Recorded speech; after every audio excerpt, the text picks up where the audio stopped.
Mis queridos telepensantes, ¿saben ustedes por qué tantos jóvenes apoyan a Boric y apoyan el apruebo en el proceso constituyente sobre el cual tendremos que votar el 4 de septiembre? Bueno, porque les han planteado una mirada que tiene varios matices sobre la cual tenemos que trabajar, que es sobre que esta sería una constitución que defiende nuestro medio ambiente, una constitución ecológica, una constitución que en el fondo preservaría el planeta en adelante para las futuras generaciones. Y qué duda nos cabe, es un tema muy importante, pero es un tema sobre el cual naturalmente se dicen, como siempre, verdades y mentiras. Así que para hablar sobre este tema, ha accedido a venir a nuestra invitación en esfera pública Douglas Pollock. Mire, él es ingeniero civil industrial de la Universidad de Chile. Los últimos 7 años se ha dedicado a estudiar la ciencia y la economía del cambio climático. Ha participado y expuesto en conferencias de categoría mundial, tanto en Estados Unidos como en España, durante la COP25. Ha sido entrevistado en Estados Unidos, Canadá, España, Reino Unido, Alemania, Colombia, Argentina, Brasil, Paraguay, Chile, sobre estos temas. En 2019 fue nombrado embajador para Chile de la Fundación Clintel, Climate Intelligence Foundation.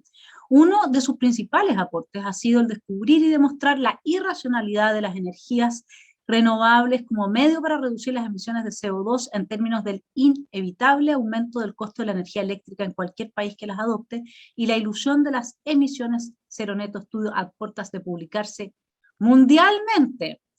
Bueno, y como si todo eso no fuese suficiente, actualmente sus actividades están enfocadas en advertir y aconsejar sobre los fundamentos del cambio climático y de las consecuencias económicas enormemente negativas de las medidas de mitigación para frenar un no problema que los gobiernos de Occidente están imponiendo.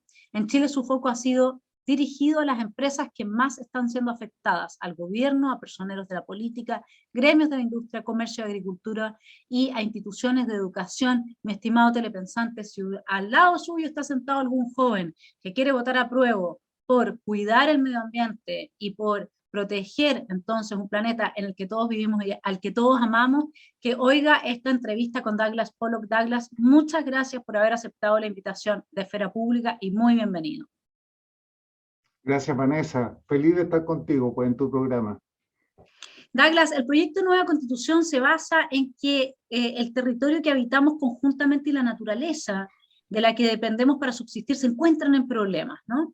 La falta de conocimiento y reflexión, dicen muchos de los ecologistas, sobre el funcionamiento de los sistemas naturales, sumada al rápido cambio tecnológico y la explotación intensiva de los bienes naturales, dicen ellos, nos tiene sumidos en una crisis climática y ecológica que amenaza el bienestar actual y futuro. ¿Qué opinas de este diagnóstico que opone desarrollo económico a cuidado del medio ambiente? ¿Cuál es la fuente que dice que hay problemas ecológicos? ¿Cuáles son? ¿Cuál es la magnitud? ¿Cuáles son las mediciones? No hay nada, son ideas vagas, ¿te fijas? Pero lo declaran, lo decretan, para llegar a conclusiones falsas. Esto nos ha conducido a un cambio climático, perdón. Es decir, primero que nada, el cambio climático es un concepto tan redundante, es como andar preocupado por la vida, por la blancura de la nieve. Es decir, ¿cuándo no ha cambiado el clima en la historia de la Tierra?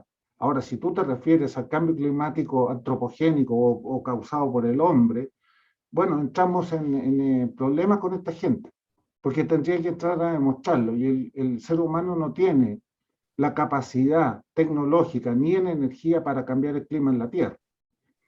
¿Te fijas? Entonces, y además hay que ver el origen del término cambio climático, por qué se le cambió por el término que se usaba hasta el año 2004, que era calentamiento global. Esa historia nadie la sabe, si quieres tú yo te la digo, pero convenientemente le cambiaron el nombre. Pero más o menos va en cadena, ¿no es cierto? El calentamiento global va a producir, que es catastrófico, va a producir un cambio climático por el concepto de este feedback de la temperatura, ¿no es cierto? Que los huracanes, los ciclones, los tifones, los tornados y todas estas cosas van a ser cada vez más frecuentes, más intensos y más dañinos para la población mundial. El aumento de los niveles oceánicos van a hacer de que cientos de millones de personas emigren. Hasta hoy día no hay ni un solo emigrante por el aumento del nivel del mar. Es decir, todo es falso. Entonces, si nosotros vamos a votar por un documento que nos entrega ese insulto, yo no sé a dónde vamos a parar. La contaminación, por supuesto, que es una cosa que hay que eliminar o mantener a un mínimo, ¿no es cierto? Y que sea acotada y que sea controlada. Eso nadie puede estar en contra, por supuesto, pero hay una contradicción vital o una, no, espérate, no sé cómo llamarlo, es una realidad que atenta contra los mismos predicados de esta gente, que el tema de la contaminación a nivel mundial ha sido siempre solucionada por el sector privado, gracias al desarrollo y a la competencia. Hoy día, la humanidad contamina el 3% de lo que lo hacía en los años 60 y 70, el 3%. Y eso no es por medidas de regulación y cobrar impuestos a la gente y a las empresas, ¿te fijas? Sino que por la competencia que produce el desarrollo. Mira tú cómo son los autos de combustión interna hoy día, que tengan 20 o más kilómetros por litro, comparado con estos V8 que se manejaban, los Impala de los años 60, que eran tan bonitos, los Cadillac, los Buick, qué sé yo, 2 kilómetros por litro. Bueno, ahí tienes un ejemplo. Acuérdate tú cómo eran las turbinas en los años 80 y 70 de los jets, que eran jets, por eso se llamaban jets. Hoy día parecían puros. Los Boeing 737 primero, los Boeing 707 tenían unas tremendas, largas y angostitas. Hoy día son cortitas y súper altas. ¿Por qué? Porque cambiaron la relación del jet, de la turbina o de la combustión de combustible por el aeroventilador. Te fijas, son mucho más eficientes, tienen el mismo empuje, el avión anda a la misma velocidad, 850 kilómetros por hora, pero emite y consume combustible muchas veces menos, además que los motores son mucho más eficientes. Eso lo da la competencia, no regulaciones estatales en todas partes del mundo. Entonces, cada vez que el Estado se mete a regular o a cuidar el medio ambiente, ocurre lo que ocurrió en la Alemania nazi en los años 30, copiado íntegramente al pie de la letra por la Unión Soviética después de mayo de 1945. Esa es una historia muy bonita, porque los aliados le dieron el honor de entrar a los soviéticos a Berlín, cuando Berlín estaba arrasada ya, y curiosamente encontraron intacta la Cancillería. Y en la Cancillería estaban todos los documentos de los jerarcas nazis, de Goebbels, que estaban intactos. Los pescanos los llevaron íntegramente allá y descubrieron cuál era la técnica que usó Hitler en los años 30 para hacerse del control del aparato industrial de las fábricas y finalmente la economía de Alemania. Hitler no confiscó, no expropió nada. Lo que hizo Hitler fue, en nombre del medio ambiente, empezó a aplicar regulaciones, tras regulaciones, tras regulaciones e impuestos, de modo que el propietario de una fábrica de acero, por ejemplo, seguía siendo el propietario. Nadie le quitó su propiedad. Sin embargo, terminó sin tener control alguno sobre su fábrica. La controlaba el Estado. Stalin hizo exactamente lo mismo. Y irónicamente, esos dos países fueron en esa época los dos países más contaminantes del mundo. ¿Cuál es el país más contaminante del mundo hoy día? Fácil esa respuesta, ¿no? China. Claro, y desde ahí entonces tendría que ser bastante evidente, y además cuáles son los países que menos contaminan en general son los países que tienen un nivel de desarrollo que justamente por esa competencia y por esos avances tecnológicos llevan a procesos más eficientes y mucho menos contaminantes, como dices tú. Exactamente, Entonces, me gustaría, uh-huh. perdona Vanessa, perdón, sígueme. No, dale. No, es que en ese punto que tú mencionaste sería muy interesante, si tú me lo permites, mencionaste el caso de la EPA, la Agencia Medioambiental de Estados Unidos, de la Agencia de Protección Ambiental Norteamericana. Uh-huh. Yo conozco al gallo que la mandó a hacer por instrucciones de Richard Nixon en el año 71, que hoy día es un caballero que tiene 85 años, pero aparenta 40. Es increíble, se tira paracaídas, es un viejo loco, pero somos muy amigos. Y él cuenta la historia. Él dice que para cuidar el medio ambiente, en los años, principios de los 70, cuando habían tres ciudades en el mundo que se peleaban el primer lugar de contaminación, que era Ciudad de México, Los Ángeles, y adivina cuál era el tercero, Santiago de Chile. por supuesto, si siempre tenemos los mejores récords en lo malo, adicción a las drogas, qué sé yo. Bueno, y se creó la EPA. Entre el año 71 y el año 80 se crearon 7 regulaciones, todas pasadas por el Congreso. Regulaciones, todas orientadas al cuidado y a garantizar la calidad del aire, la calidad de las aguas de los océanos, ríos y lagos, y el tratamiento de las basuras y líquidos percolados y que se toda esta contaminación industrial. Nada más. Nunca más la EPA pasó una regulación, ni directa ni a través del Congreso. Directa e inconstitucional por lo demás. Y voy a terminar con eso inconstitucional porque esa es una bomba que salió la semana pasada, recién, ahora el día jueves pasado. Hasta que llegó el señor Obama. ¿Tú sabes con cuántas regulaciones dejó la EPA el año 2017, Obama? Ni idea.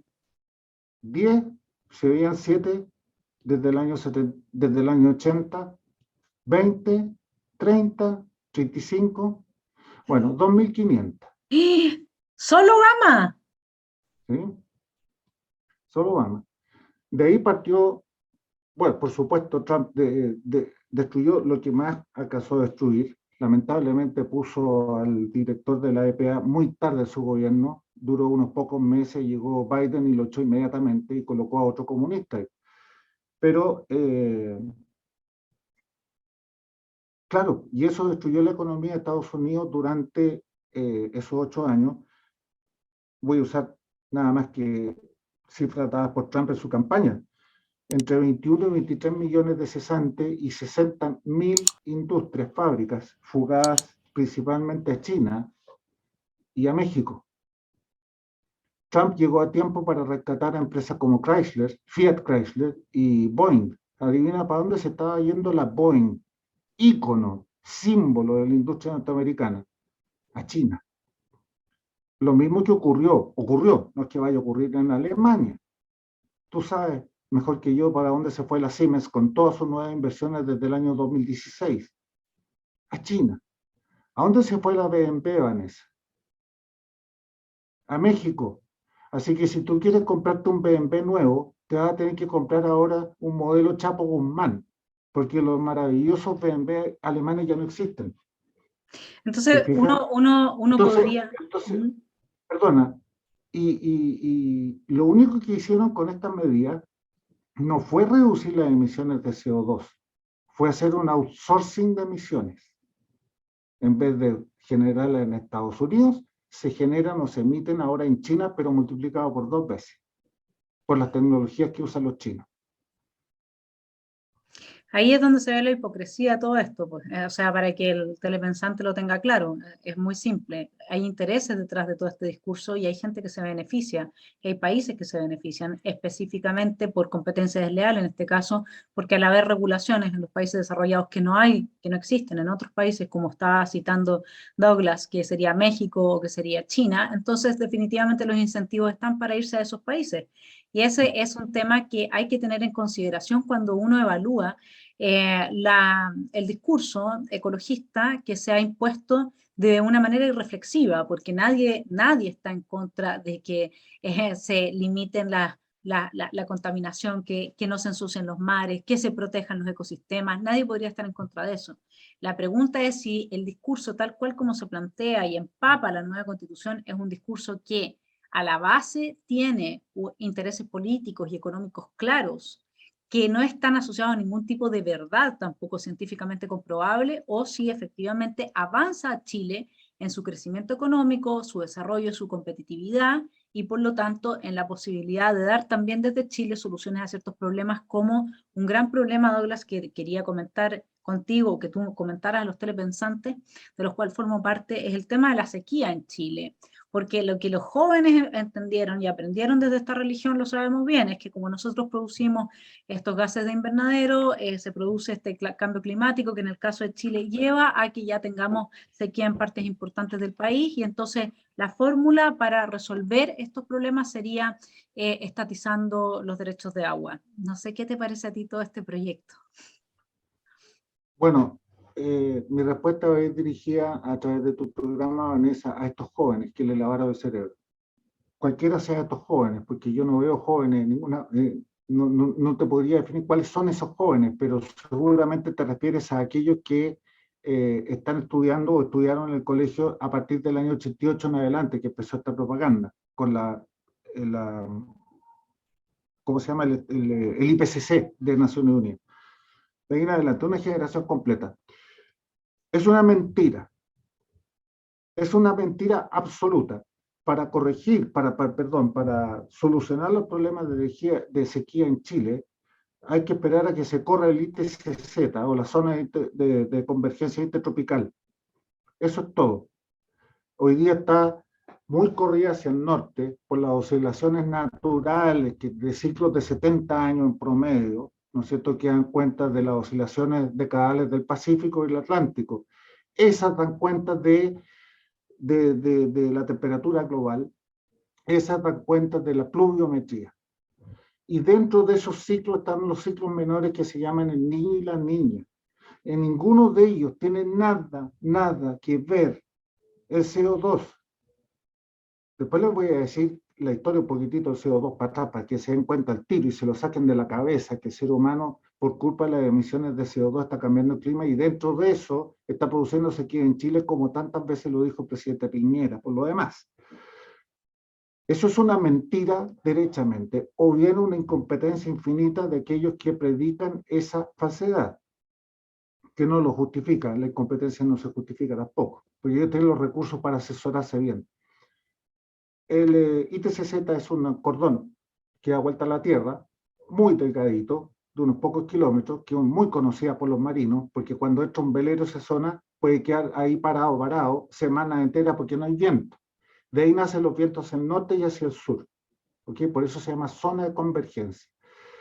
Dependiendo de los ciclos solares, esa zona intertropical de convergencia se corre hacia el norte. Cuando se corre hacia el norte entran aguas más cálidas al Ártico, que no es continente, es océano, ¿no es cierto? Ahí están las capas de hielo oceánico. Y se produce un mayor derretimiento de esas capas. Al mismo tiempo, como en la zona, en el hemisferio norte, hay más tierra que océano, al revés del hemisferio sur, el calentamiento global es mucho más intenso en el hemisferio norte siempre, al igual que los enfriamientos globales. El hemisferio norte siempre sufre mayor efecto más intenso, ya sea calentamiento o enfriamiento por ese hecho. Ahora, cuando el ITCZ se corre hacia el sur, ¿y qué es lo que hace correrse? Porque cambia el momentum de la cantidad de movimiento de la Tierra o rota más rápido o rota más lento. Estoy hablando de milisegundos al año, ¿eh? No es que el día se haga más corto, son milisegundos, pero eso basta para cambiar el momentum de la Tierra, y así se corre esta zona de convergencia. Hay un límite que es la punta oriental de Brasil. Cuando pasa el ITCZ hacia el sur de esa punta, ahí cambia el clima de forma bastante manifiesta, bastante patente. Y el hemisferio sur se hace más húmedo y llegan nuevamente las lluvias.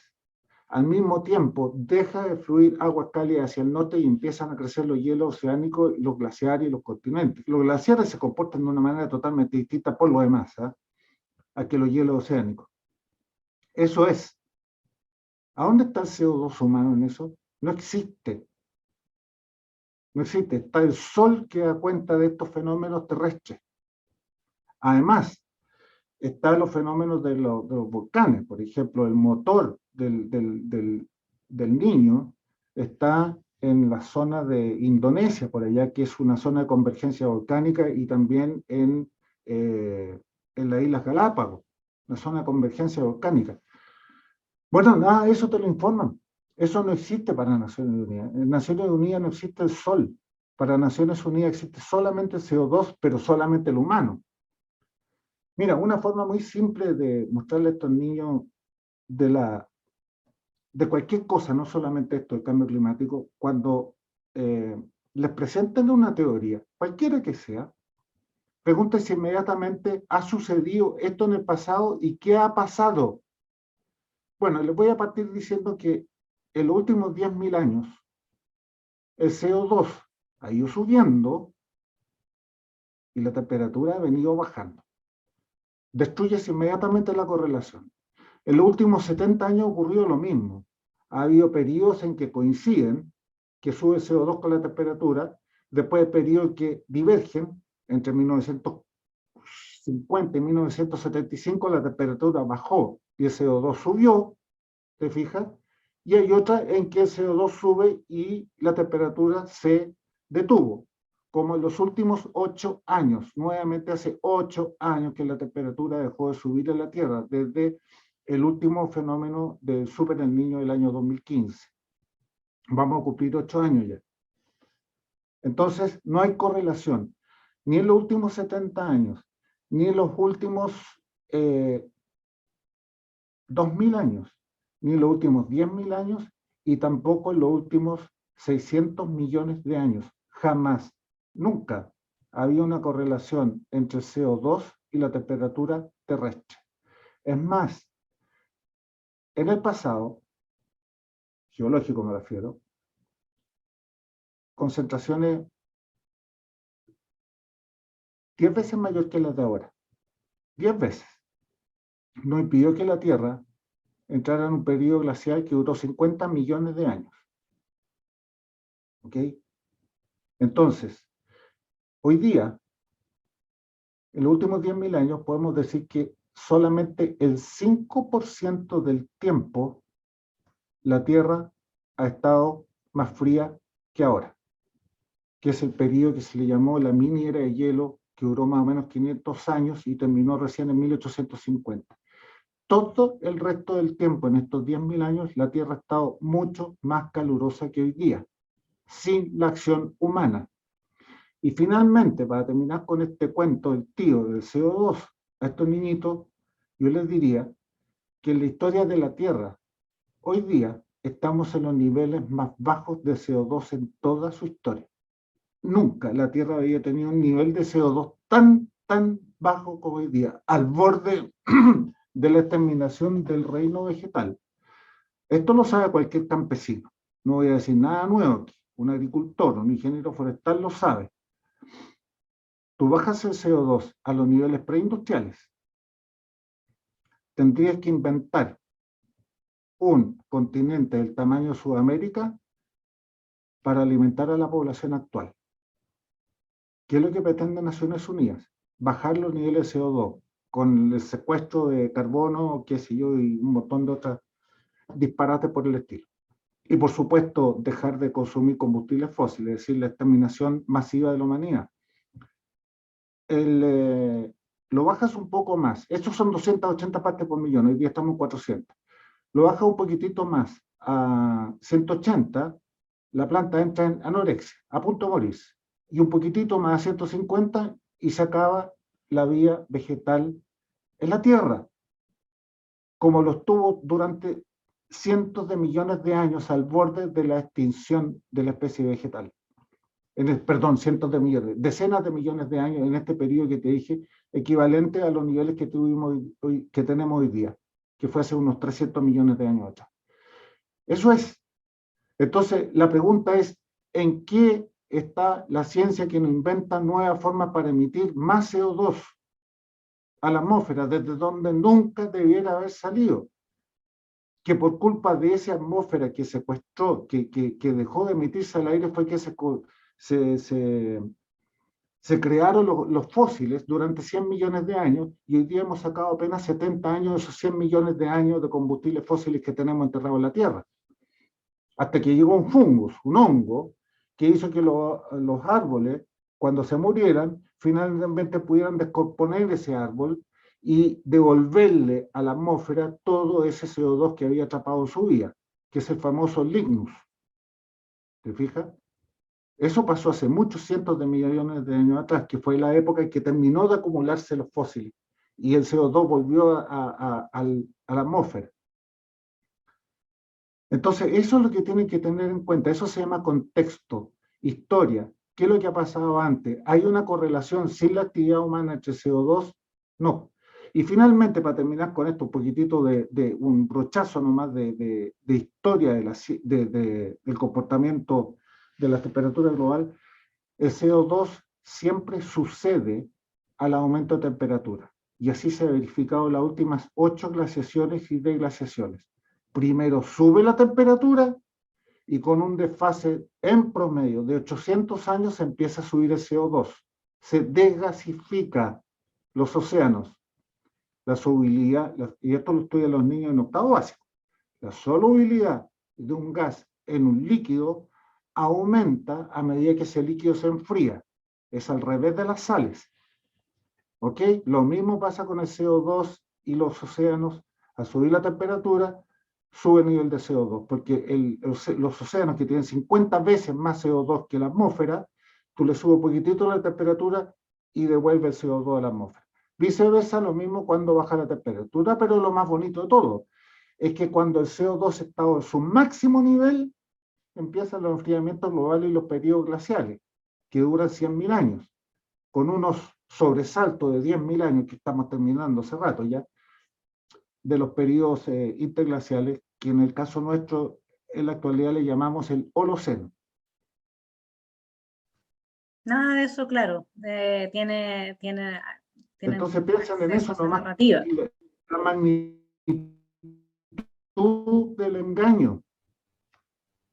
Ahora, Chile, en este contexto, Douglas, parece, voy a ironizar un poco ya para que me entiendan, yo soy nietzscheana, así que me gustan las ironías. Parece ser un país que tiene una gran capacidad de cambiar el devenir del planeta en términos climáticos, en este contexto religioso que no tiene en consideración conocimiento empírico como el que tú nos has expuesto. Entonces, como para que también estos jóvenes o para quienes puedan hablar con ellos, les puedan genuinamente, o sea, yo aquí no estoy ironizando, lo digo en serio, la idea es hacer un aporte, explicar, si es que Chile dejase supongamos que el CO2 fuese un problema, de producir, o sea, quedara en cero, digamos, no produjese absoluta, o sea, dejamos de respirar, no sé, no tengo idea, llevémoslo al extremo un poco caricaturesco, ¿no? Dejamos respirar todos los chilenos, ¿ya? Y ya no producimos nada de CO2. Entonces, ¿cómo cambia el devenir del resto del planeta, de la humanidad? Porque yo me imagino que si necesitamos una constitución de corte ecologista con una defensoría de los derechos de la naturaleza, es porque nosotros somos extremadamente relevantes en lo que pueda acontecer, digamos, en la historia del cambio climático hacia adelante. Nada, pues, Vanessa, nada. Chile, o sea, partamos suponiendo que esta teoría absurda, torcida, falsa de Naciones Unidas, que viene de antes de Naciones Unidas por lo demás, no es Naciones Unidas que la inventó, la recogió de Al Gore y Al Gore de un verdadero científico que se llama Roger Rebel del año 57. De ahí viene, ese es uno de los hilos. No pasaría nada, ¿ya? Toda vez que por un lado Chile emite más o menos 0,23-0,24% de las emisiones globales. Es decir, tú puedes cerrar, como decía Chile, y el efecto en el mundo es cero. Toda vez que los países realmente emisores del mundo van en dirección contraria, están aumentando a toda máquina las emisiones de CO2. Hoy día, y te voy a mencionar cuáles son esos países. China, el doble, o sea, por partida doble, el mayor emisor de CO2 del mundo, más del doble que Estados Unidos, que lo sigue. Rusia e India. Y Estados Unidos hasta Trump. Pero Estados Unidos viene bajando sus emisiones de CO2. ¿Por qué? No porque están bajo Trump, no, porque hicieron el switch del carbón a la generación de carbón a la generación de gas natural. Y el gas natural emite menos del doble que las emisiones de carbón por megawatt hora. ¿Entiendes? Por eso. Pero China solamente en centrales de carbón para generación eléctrica hoy día, este año, está construyendo el equivalente a, creo que son 13 veces la generación total de Chile. Solamente el aumento de este año en generadoras eléctricas de carbón, ¿ya? Súmale India, estamos en 19 veces más en el aumento de este año con respecto a toda la generación de Chile. Ahora, eso es solamente carbón. Estamos dejando de lado la de gas, estamos dejando de lado la nuclear y la hidroelectricidad. Porque resulta que estos señores ponen todo en el mismo saco, incluso aquellas generadoras que no emiten CO2, como la hidráulica y la nuclear. Las ponen en el mismo saco. Y ahí tienes todo el disparate de lo que empezó a hacer la señora Merkel en Alemania, de desmantelar su base, su generación base nuclear. Y también lo está empezando a hacer Francia, para reemplazarlo por molinos de viento, tecnologías de la Edad Media. Ahí ves tú que Alemania hoy día es el país más caro del mundo, junto con Dinamarca, en energía eléctrica. Y los apagones se te van a venir, Vanessa, ya en forma espectacular hacia el otoño y el invierno. Ahí quiero ver a Alemania. ¿Cómo va a pagar las consecuencias la señora Merkel de tanto tiempo? Que el ministro, perdón, todo un paréntesis, el ministro de Energía la semana pasada, el ministro de Economía, que es del Partido Verde de Alemania, salió anunciando que Alemania desesperadamente vuelve a reabrir sus centrales de carbón. Sí, pues, no nos más ustedes. Con el dolor de su alma, dijo. Bueno. Sí, lo que pasa es que a diferencia de lo que parecemos tener en Chile existe, parece, una generación entera dispuesta a morir con tal de sentir que con esa muerte van a salvar el mundo. Hay una cosa bien desquiciada. De hecho, en el mismo proyecto de nueva constitución, y que tengamos que hacer una campaña por el rechazo para persuadir a la gente que no vote a favor de este proyecto, que es todo está desquiciado de alguna forma. Hay gente que dice que en Chile está como esas ballenas que de pronto nadie entiende por qué están todas varadas y se están muriendo y como que deciden morirse. Una cosa así increíble, una parte de la sociedad chilena al menos. Y esa Claro. parte de la sociedad chilena está configurada, constituida de forma importante por jóvenes que han abrazado este discurso. Y este discurso evidentemente que está siendo promovido y está siendo, como tú mismo planteas, o sea, esto es algo que al final es tema de gobierno, de qué forma y por qué se termina abrazando este tipo de agenda y se inculca, esto se inculca como una religión en las nuevas generaciones. Y ahí uno de los temas que más preocupa, porque Chile es un lugar fácil donde implementarlo, porque está siendo afectado justamente por el fenómeno que tú nos describías. Entonces, dado la sequía, claro, tú dices, mira, aquí se está muriendo todo este parque nacional, mira, acá ya se secó este río y no tenemos más agua, mira, no sé qué. Y eso de esa falta de agua, que además genera un estrés psicológico muy importante, lleva a que se persuadan de que efectivamente están ante una realidad que tiene esas causas. Y como seguimos siendo narcisos y antropocentristas, pero en el sentido negativo, ya no es que todo gire a favor de nosotros, sino que nosotros seguimos siendo el centro, pero de todo lo malo. O sea, esta nueva izquierda lo que hizo fue eso, transformarnos de nuevo en el centro, pero de todo lo malo. Entonces tenemos que exterminarnos, no reproducirnos, no consumir, etcétera, etcétera. Todo es un no, ¿no? Y la pregunta ahí para la gente que está preocupada por el tema de la sequía, por la pérdida, por la erosión de la tierra del centro y norte de Chile, etcétera, ¿qué se te ocurre a ti que podría hacerse para paliar y mitigar los efectos de esta sequía hasta que pase todo este ciclo y recuperemos, si es que vayamos a recuperar o no, las lluvias que tuvimos hace décadas atrás?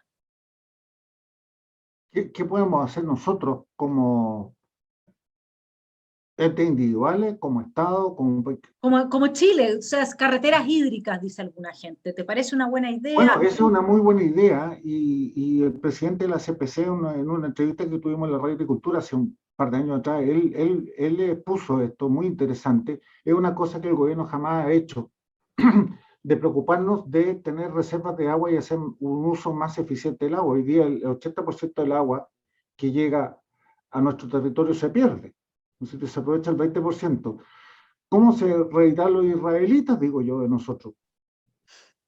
¿No es cierto? Ellos te decían, ustedes no tienen problemas de agua. Lo que tienen problemas ustedes es que no saben usar el agua, no saben acumularla, embalses, canales, esta red de canales que dices tú, de alguna manera usar la gravedad para transportar agua abundante del sur hacia zonas en el norte. Claro que requiere grandes cantidades de inversiones y mucho tiempo, pero en algún momento hay que partir.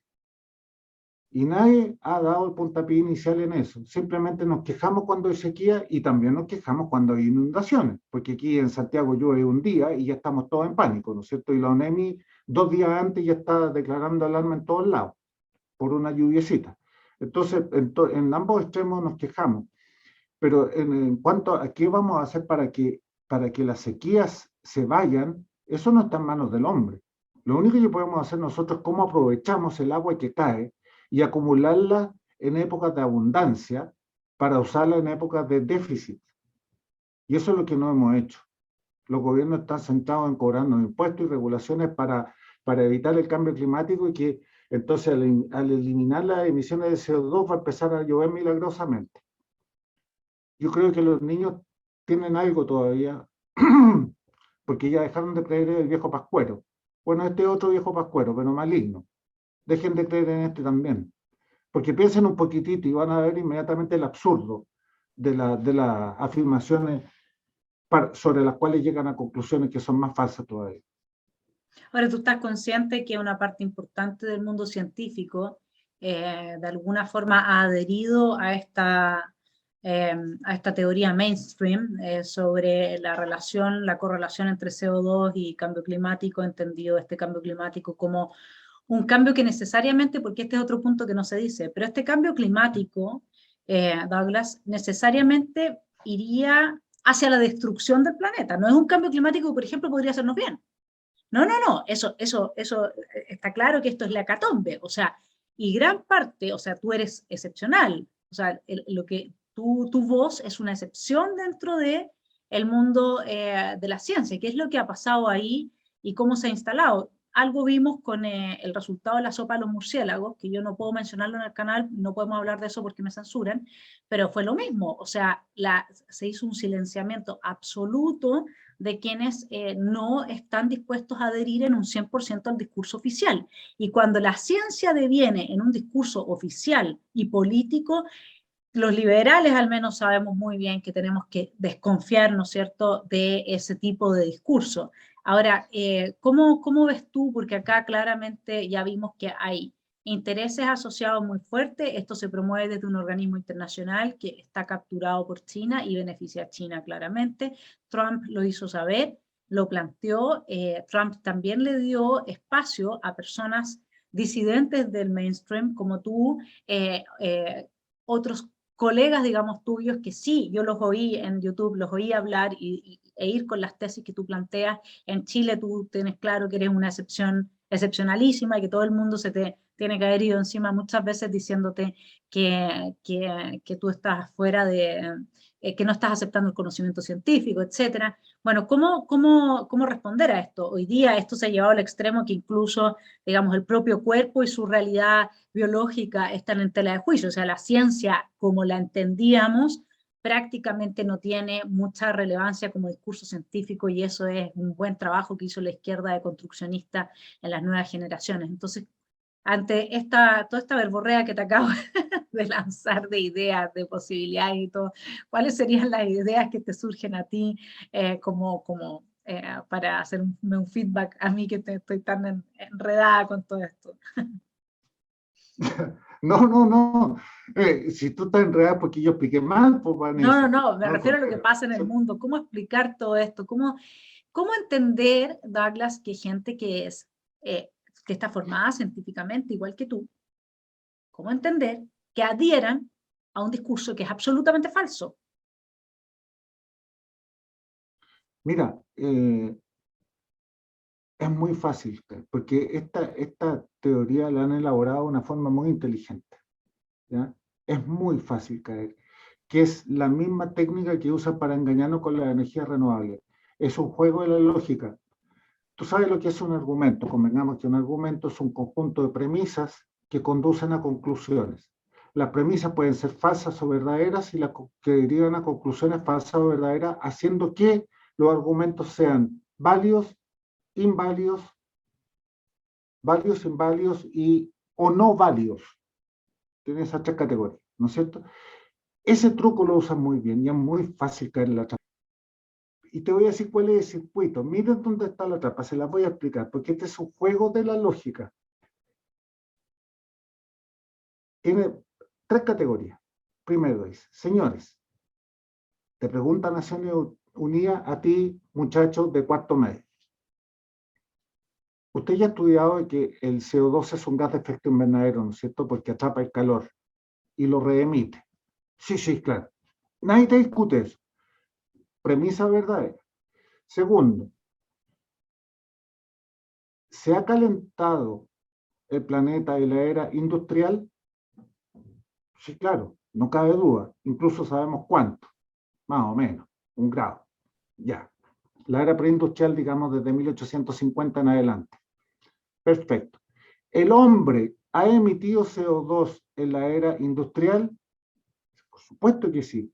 Por lo tanto, tres premisas verdaderas. Por lo tanto, conclusión, el hombre es el culpable del calentamiento global de la era industrial. Y ahí está la trampa, porque esa conclusión es falsa.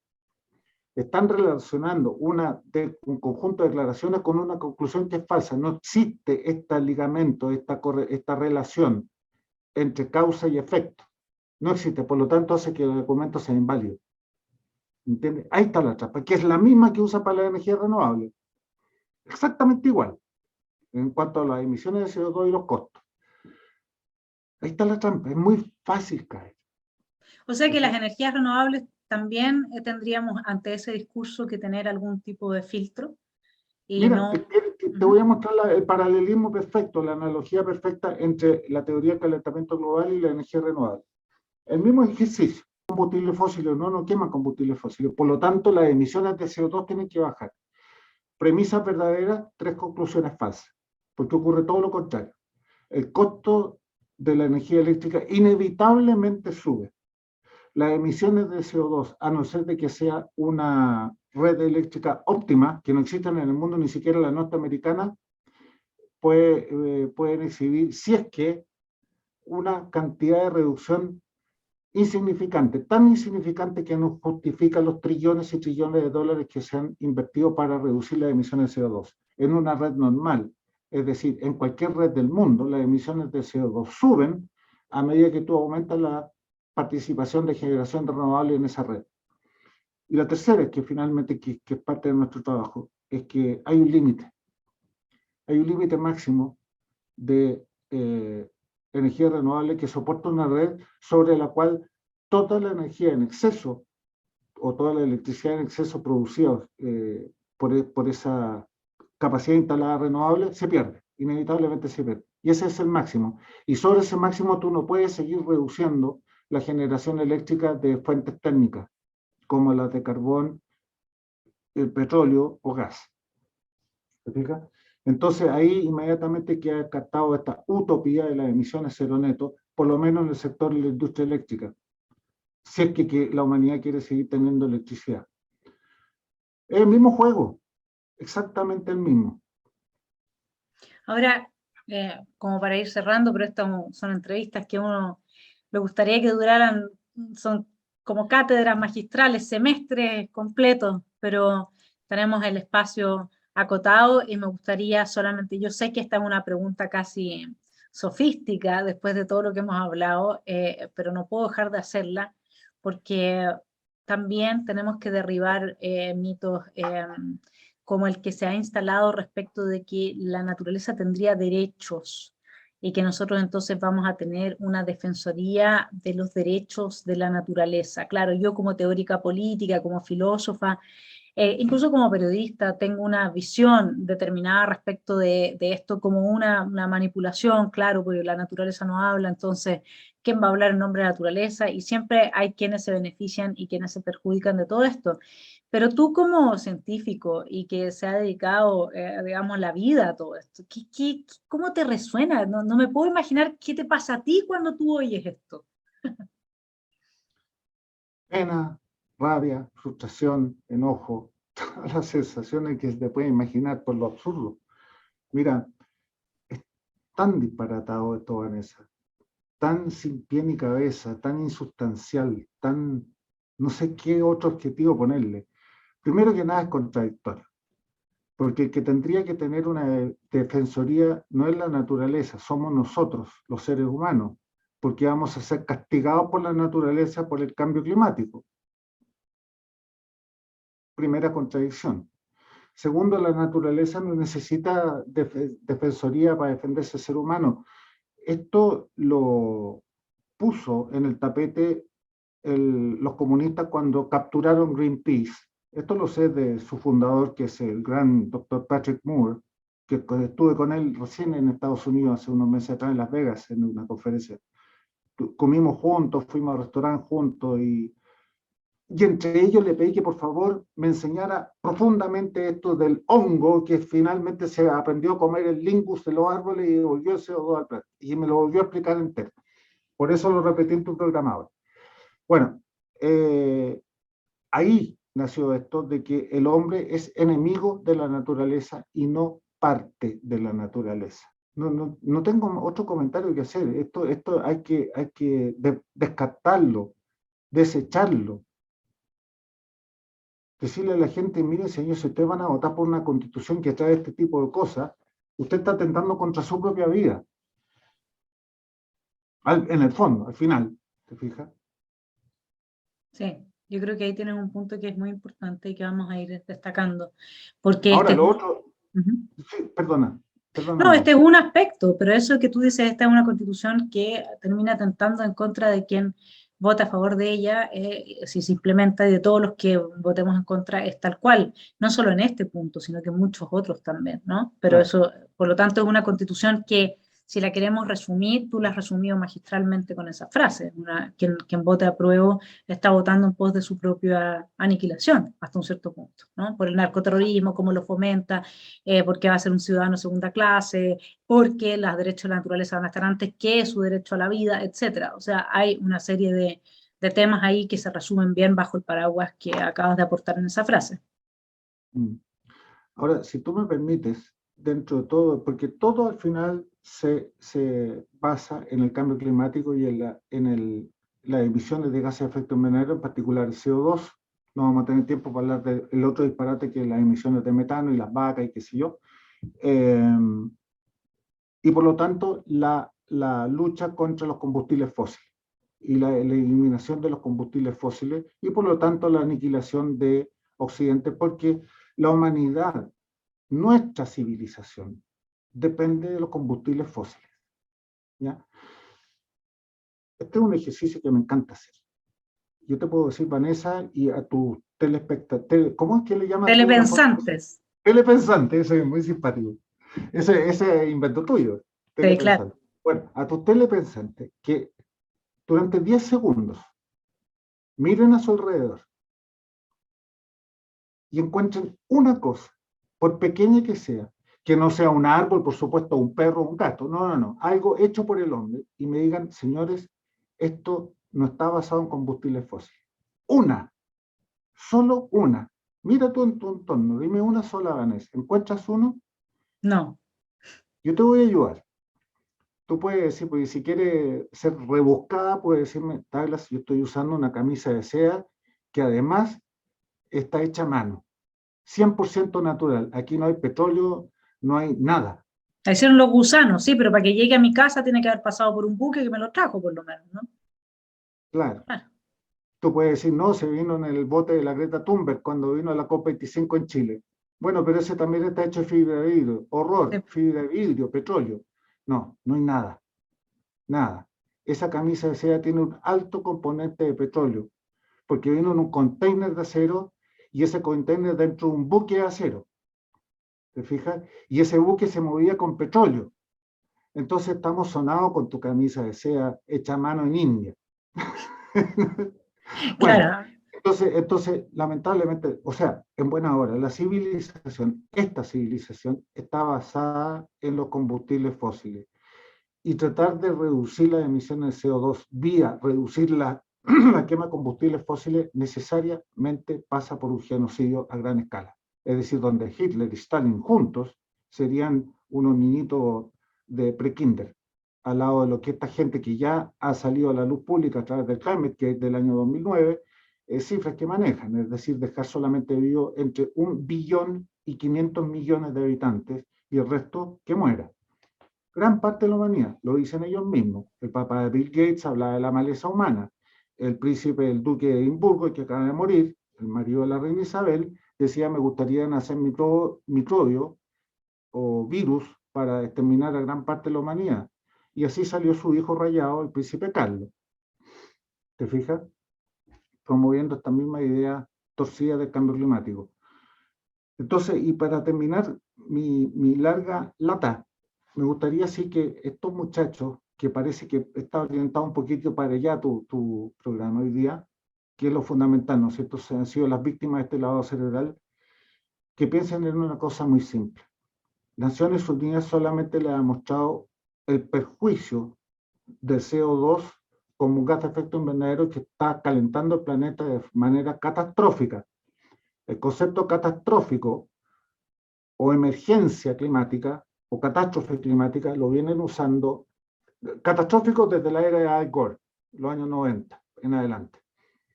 El término crisis climática y el término emergencia climática lo inventaron los periodistas durante la COP24 en Katowice, Polonia.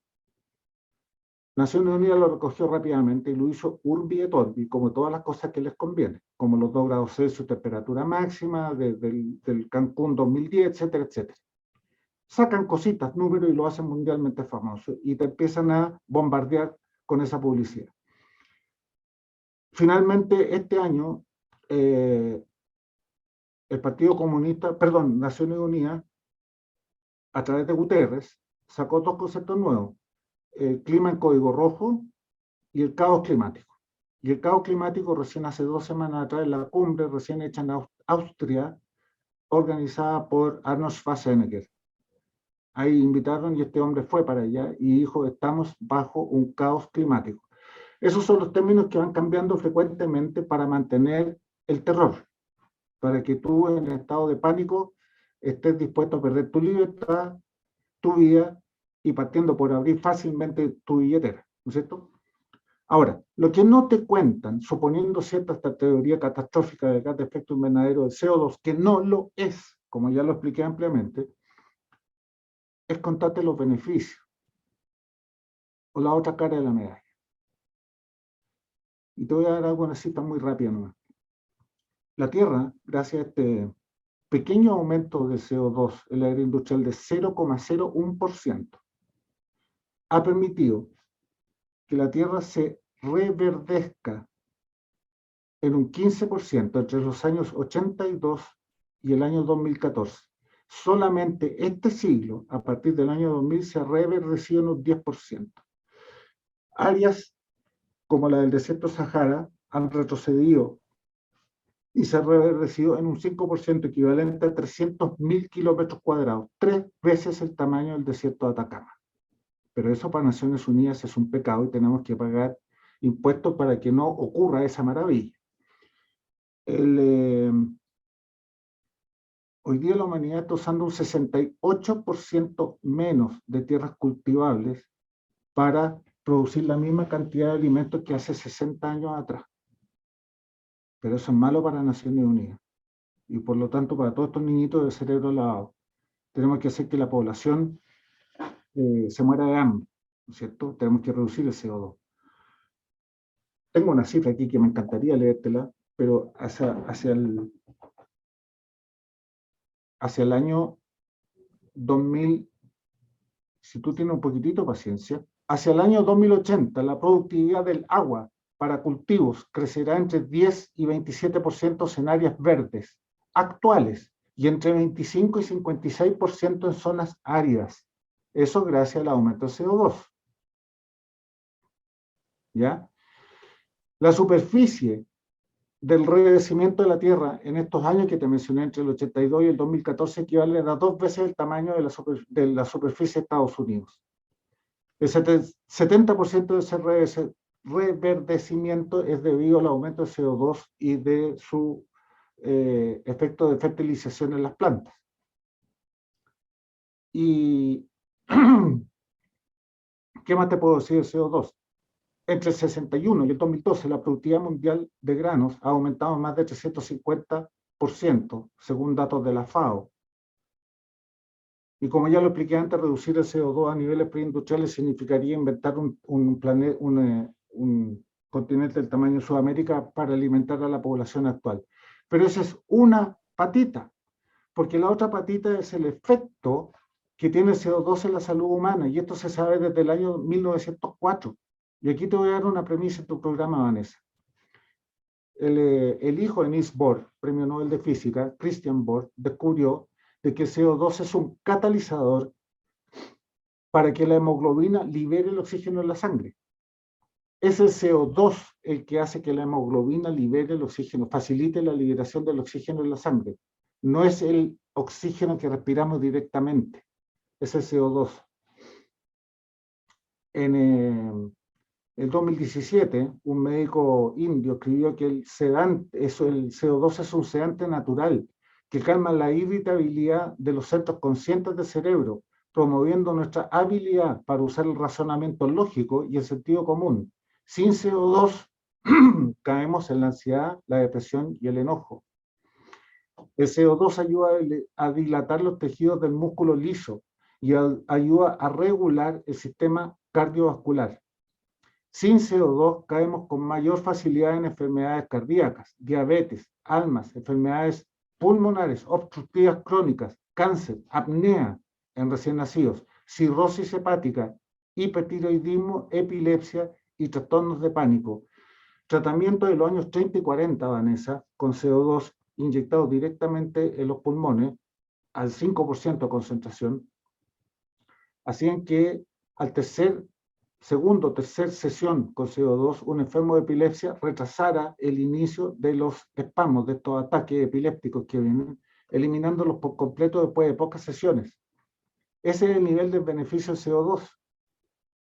¿Te fijas? Bueno, está claro, mi estimado Douglas, que tenemos que profundizar mucho en estos aspectos. Hemos cumplido con nuestro tiempo de entrevista. Te agradecemos acá, desde los telepensantes, que nos hayas abierto tantas perspectivas, que sin duda eres una voz que necesitamos oír más a menudo.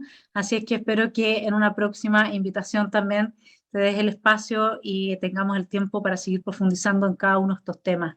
Desde Esfera Pública, un gran abrazo y muchas gracias por el tremendo aporte que nos acabas de hacer.